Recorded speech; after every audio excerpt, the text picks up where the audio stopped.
Hoje nós precisamos determinar na nossa vida coisas que nos afastam de Deus, pecados. E esse pecado da imoralidade e da impureza é um dos maiores pecados, como eu já disse, que assola o nosso corpo, porque entra no nosso espírito, entra na nossa alma, e o Espírito Santo não vai ficar vendo pornografia com você. O Espírito Santo não vai ficar vendo cenas de sexo na tua TV. Você pode ter certeza que o Espírito Santo não vai estar ali. E hoje, o Deus tão maravilhoso deu o seu Espírito para viver conosco. E o Espírito à disposição pede para que nós o aceitemos. E nós simplesmente o jogamos fora. Você vem no culto às vezes e pede, clama, Deus, enche-me do seu Espírito. E aí Deus vai e te enche do Espírito. E você chega em casa e fura ele, vai esvaziando o seu Espírito. Que é o que acontece quando você começa a ter acesso a esse tipo de material. O mundo hoje nos oferece tudo perto da nossa mão, num clique. E hoje nós somos reféns de uma situação que vai ser usada contra nós, inclusive no futuro. Hoje nós não temos tempo de fazer a nossa oração em casa. Por quê? Porque nós estamos lá no Zap. Hoje nós não temos tempo de nos encontrar com Deus. Por quê? Porque nós estamos na internet. A maravilha que Deus nos deu da eletrônica, da informática, da automatização, vai ser usado contra nós quando a gente chegar lá e tiver que justificar. Mas por que você não conversou comigo aquele dia? Eu estava querendo conversar com você. Ah, Deus, eu não tive tempo. Mas como você não teve tempo? Você estava olhando o que na internet? E eu duvido que de todos nós aqui presentes, em algum momento, algum de nós, ao navegarmos na internet, eu estou incluso nisso, ao navegarmos na internet, não passemos por um site que tenha figuras de mulheres ou homens nus, figuras sensuais. Eu quero saber quem é santo aqui, que não consegue falar, que conseguiu até hoje se livrar disso sempre. Não teve nenhum momento na vida que não fez isso.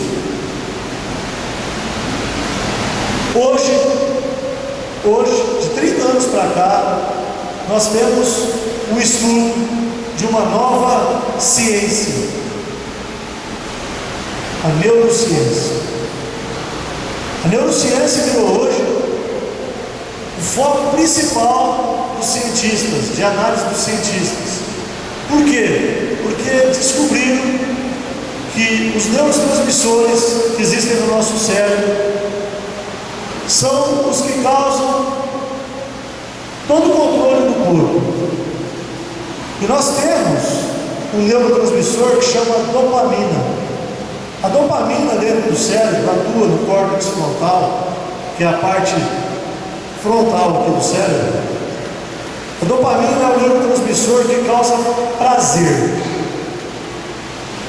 E o excesso de dopamina no nosso cérebro faz com que nós tenhamos um excesso de prazer em certas atitudes. E de acordo com os cientistas, essa doença, que chama compulsão, ela não tem cura.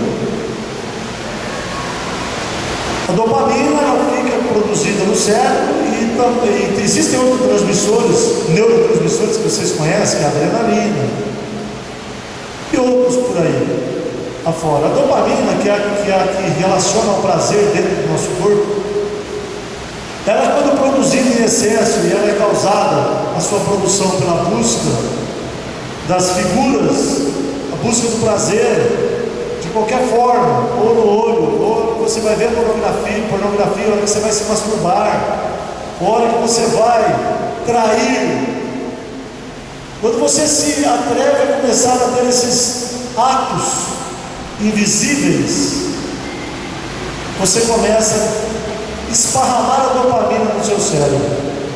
E os cientistas hoje falam que a dopamina hoje ela não tem cura. que essa busca, essa compulsão do prazer não tem cura.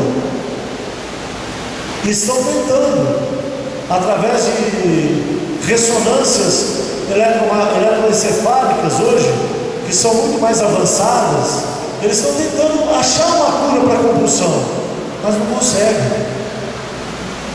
Eles definem que quando você começa a procurar esses artifícios de prazer, você começa a ficar compulsivo, e a partir daí você não para mais.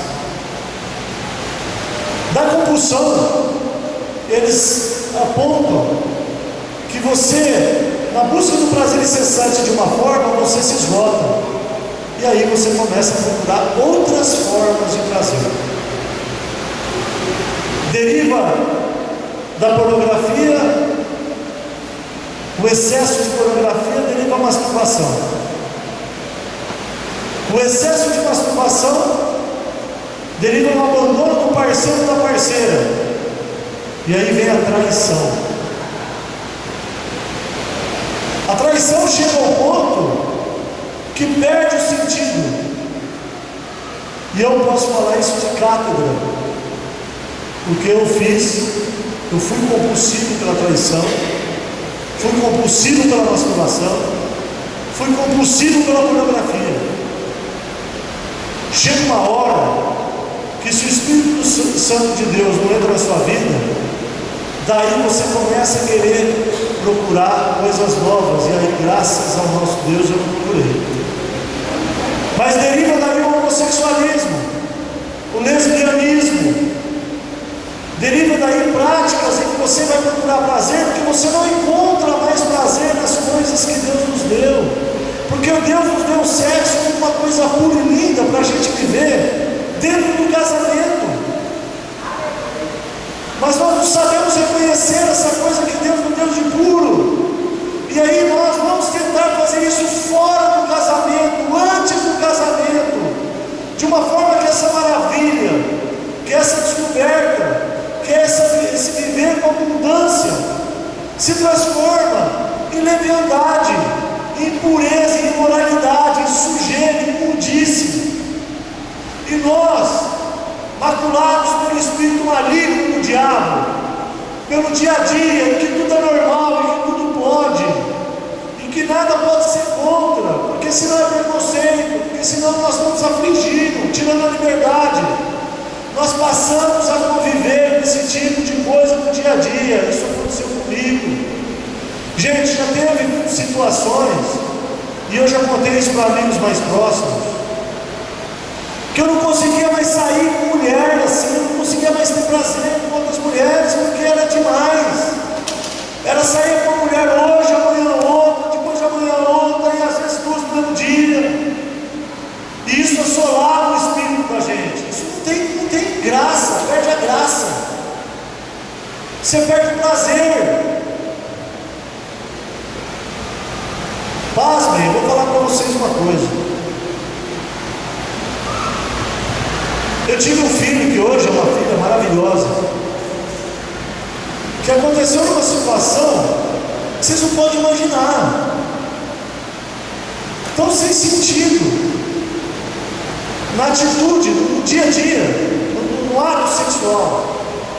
Hoje é uma bênção na minha vida, mas aconteceu de uma forma que nunca podia ter acontecido daquela forma, mas Deus me deu um presente, mas me mostrou a partir daquele momento o que eu não devo fazer mais na minha vida. E a partir daquilo eu comecei a mudar a minha vida. Não era convertido, isso faz 10 anos para cá, 12 anos para cá, não me recordo muito bem. Não, 15 anos para cá, mais ou menos, né? 10, 12, 15 anos para cá. E de 15 anos para cá, eu mudei completamente a minha vida. Gente, é horrível quando você se depara numa situação que seu corpo vira objeto. E o homem também vira objeto, vocês pensam que não? O homem também vira, as mulheres acham que os homens não viram, os homens viram objeto. Porque eles desprezam uma coisa sagrada que é o corpo que Deus nos deu. E aí você acha que você vai se masturbar, você vai se contentar, que você vai se satisfazer, e daí outras coisas, gente, que só Deus sabe, porque Ele está no nosso dia, Ele está do nosso lado, e Ele sabe o que nós estamos fazendo no nosso corpo. É incrível o tipo de descida, de decaída, o tipo de sujos que nos tornamos quando nós não entendemos que nós temos que nos santificar, que é o que a palavra de Deus diz. Deus sabe que nós não vamos ser perfeitos, Deus sabe que nós não vamos nos purificar da noite para o dia. É de glória em glória, diz o irmão José, né, irmão? Está na Bíblia, né? É de glória em glória. Mas se eu não sair, se eu não correr atrás de me curar, se eu não chegar e conversar com a minha liderança, para que eu possa me curar, se eu não conversar com o irmão mais próximo, que está mais firme na palavra, eu não vou conseguir sair, porque a compulsão é grande. Mas eu vou dizer a vocês que, contrariando tudo que os cientistas falam, eu vou dizer para vocês que existe uma forma. Existe uma forma de nos curarmos desse mal. Existe um remédio. Existe um remédio que é um remédio não só para esse mal, mas para todos os males da nossa vida. O remédio chama Espírito Santo de Deus. É de graça. Está pronto para nos servir e estar conosco dentro de nós, para nos dirigir, para nos orientar. Mas isso a gente precisa dar o primeiro passo.